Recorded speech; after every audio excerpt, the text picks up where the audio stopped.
Welcome. So today, once again, I'm joined by Mark Stockham. If you want to know a bit more about his history, we have the introduction video you can dive into.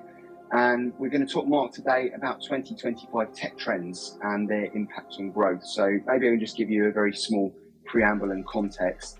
So in this segment, we want to focus on future trends in technology and specifically how smaller tech companies can leverage them for growth. So AI is going to be undoubtedly the first thing we're going to talk about. I think that's the hype, the buzzword.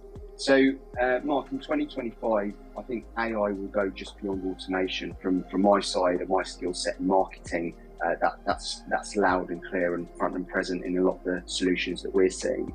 So, if we think of AI as a growth lever, how can small tech companies, especially in SaaS, fintech, maybe cybersecurity, start to think about integrating AI-driven insights into their sales and marketing and to optimize customer experience and improve their operational efficiencies? Well, great question. I wish I could answer that in its entirety for the entire customer base or the entire audience here. I think it's a difficult one because different organizations are going to want different outputs and outcomes from artificial intelligence. I think especially at the moment, the first thing that we can do is arm ourselves most effectively with knowledge. So first of all, training, understanding. There's a lot of free courses out there, but there's a lot of paid ones.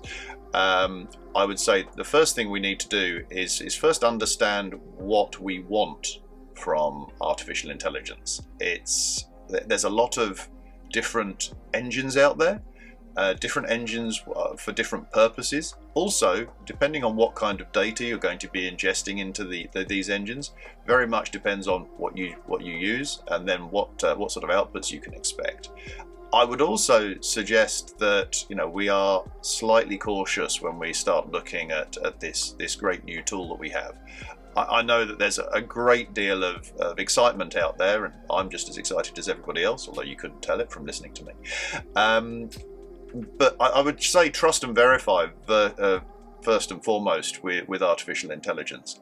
There are a great deal of articles about what we can create, but there are also horror stories, if you like. You look at some of the pictures, people have 6 fingers in a photograph. There are some very obscure photographs if you're looking at photographically processed artificial intelligence tools. There are some oddments, there are some hallucinations, there are things that are created that aren't necessarily 100% accurate. So I think we need to be cautious, but we also need to make sure that we're very aware that what we are leveraging, what we're adopting, what we're using is the right tool for the job. There are so many exciting new areas out there. I just think we need to be a little bit cautious, but also the more we understand, the better business decisions we can make. Thanks, Mark. Yeah, that's really interesting. So if we move maybe a bit more into cybersecurity, and here's an exciting word for you, quantum computing. That sounds like the future, doesn't it? But quantum computing is actually on the horizon. With something like this, how do you think cybersecurity will be turbocharged in the next few years? I appreciate it'll be more of a speculative answer. And what do you think small tech companies could be doing now to potentially future-proof their systems against these very, very sophisticated threats? Well, if you look at some of the articles that are published on the topic, the advent of quantum computing in the mainstream is going to mean that a lot of security methods that are based on current encryption will be rendered useless. However, if you look at the horizon, the 5-year horizon of quantum computing being mainstream, that has been the case for quite a long time. If you start looking at some of the opinions that are out there, obviously I have to do a little bit of research. I'm not an expert in everything, hardly anything in fact. We're probably looking at 2030, 2035 before things start to become real.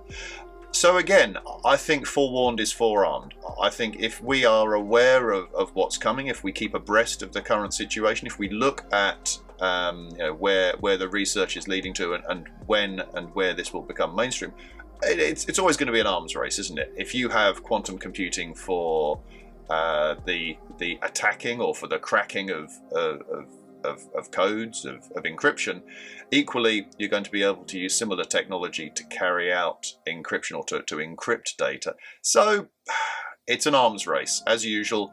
As one thing becomes powerful and allows you to unravel those secrets, there'll probably be something else that is created that makes it hard for the attackers to gain access. So I think it's, again, if we arm ourselves with up-to-date information, we keep track of the news, and we keep an eye on what's coming and what's new, I think we should be adequately protected.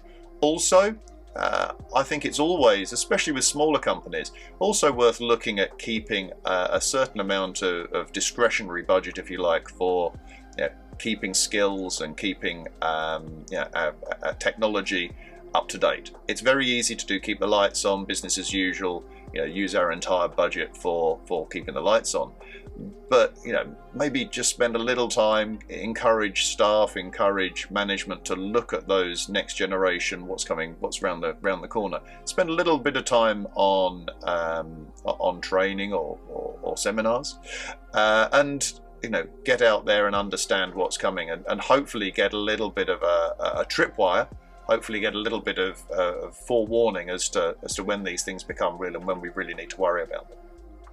Absolutely. And I guess when we're in this headspace of looking at tech trends and impacts of growth over the coming year or even further, we can allow ourselves our headspace to think about these future-proofing steps, training, being prepared.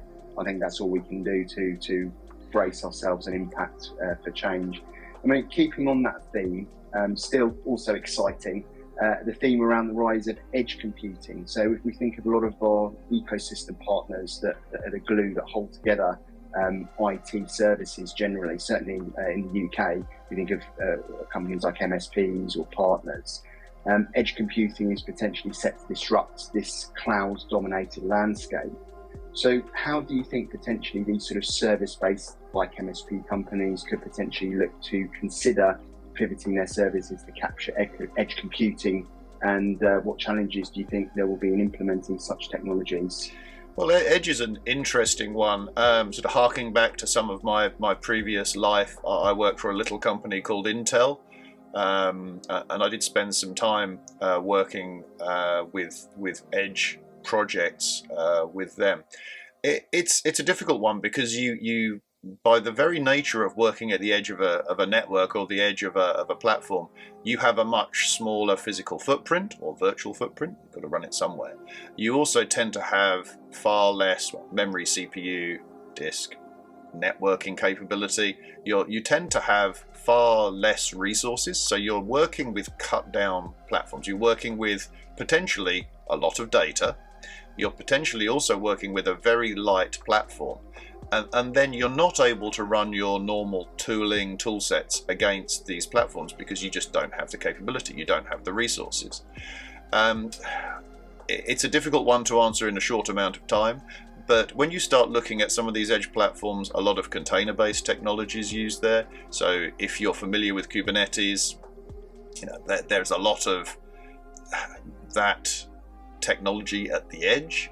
If you have the skills, if you have solutions that are able to cater for Kubernetes platforms, you're probably in the right space. But equally, I've seen some physical platforms, virtual platforms, where all you can do, because of the lightweight nature of the platform, all you can really do is grab some config files, grab some data, pull it back and actually operate on that once you get it back onto what you might consider the core part, the major part of the platform or the network. So in some cases, we're going back to the kind of approaches that we were using back in the old days when we had very limited links, very limited processing, very limited storage, etc. Because those edge platforms are reminiscent of the very lightweight platforms we had to run essentially as major platforms many years back. So obviously, I come at it from a certain perspective, having worked in the data protection space for quite a while. Being able to operate in that space from a data protection perspective is very difficult because you don't have the resources. But you can still dump and sweep, grab data, pull it back, operate on it elsewhere. And I think that's where you tend to end up with things like analytics, understanding that the volumes of data that are being pulled back from these edge platforms. It's a difficult one. How do you adopt to it? How do you adapt it? I think you've got to understand what components are being run at the edge, and then you've got to tailor your approach accordingly. Very good, yeah. And it's that being agile, isn't it, really, Mark? And keeping on your toes, looking ahead, but also being ready to pivot as things adjust. As always, it's being as agile as possible. And I know it's an overused phrase, but yeah, we need to make sure that what we're doing right now is obviously fully focused on. But we also need to make sure that, if there is a major change in our industry, if we do need to make a change because the competition are doing something, regulations require it, or if we just decide that we've seen a niche in the market, we want to go after it, you need to make sure that however you're architecting your organization is able to pivot effectively and quickly.